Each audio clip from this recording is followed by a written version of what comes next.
знаменитый. Nimaga? Butun dunyo taniydigan masjidlar bu. Nomi nima? Bolo House deydi buni. Bola hovuz shu. Ha. Mana bularda suv bor. İçlari ham juda go'zal. Bu ana shu nimasi qolgan ana shu tarixiy. Haqiqiy ranglari bilan turibdi ana shu. Ko'rib keting o'shani. Yo ko'p deb bizga aytolmayman-ku. Mayli.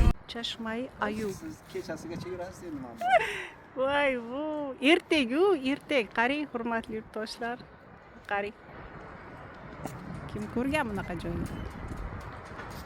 Mana ko'rsangiz. Ajoyib.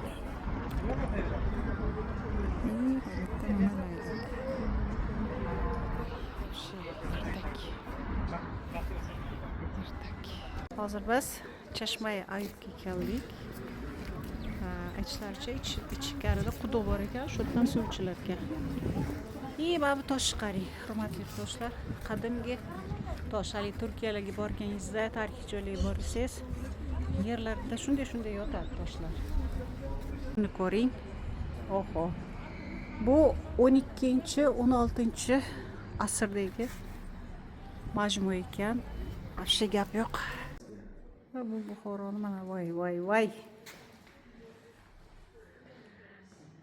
Qayerga borsam bir yo'lovchi yo'ldosh chiqib qoladi. Mehribon inson shu aylantiradi, olib boradi. Albatta pulini to'layman, tekinga emas. Yog'ochlar qarang. Ko'ring.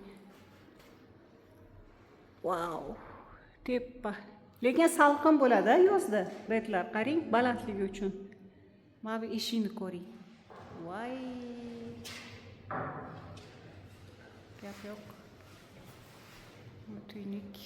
Qayerda bor? Hech qayerda yo'q. Biz chet el yuribmiz, o'zimizda tayyor tarix turganda. Qarang. Xudoyev mo'jiza. Mana bu yigitimiz aytishlari bo'yicha quduq orqada qabr turibdi-ku. Uni qanaqa qabr? Qanday yozilgan emas.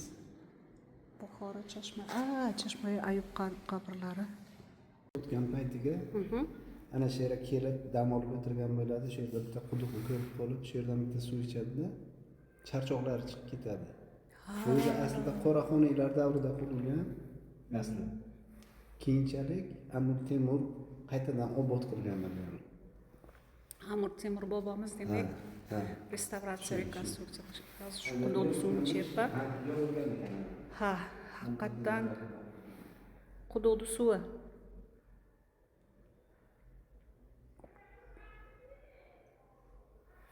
Demak, shu suvni ichganlardan keyin tetiklashganlar. Duo qilaman, ko'pchilik bemor yurtdoshlarimiz sog'ayib ketsin. Sal holi yo'q, immuniteti yo'q insonlarimiz tetik bo'lib ketsin.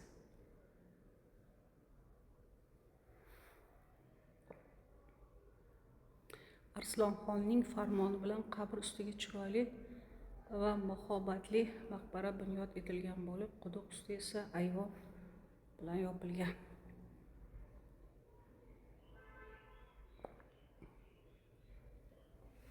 Payg'ambar kelgan ekan.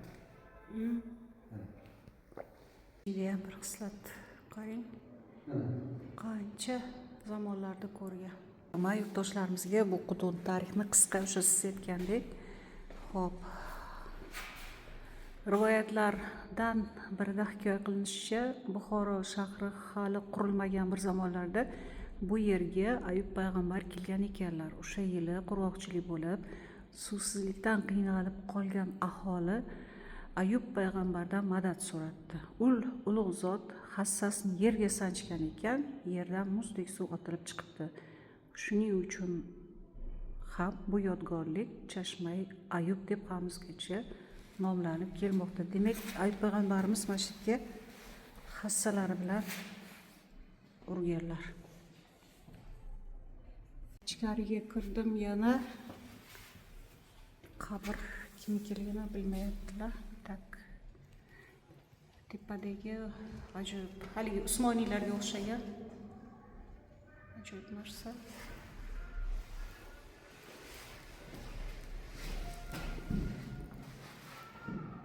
Joylar jannatda bo'lsin, oxiratlari obod bo'lsin. Yaxshi inson bo'lgan bo'lsalar, bu dunyolarni o'zing jannatlarda qilgin. Allohu akbar. Qarang, ajoyib narsalar.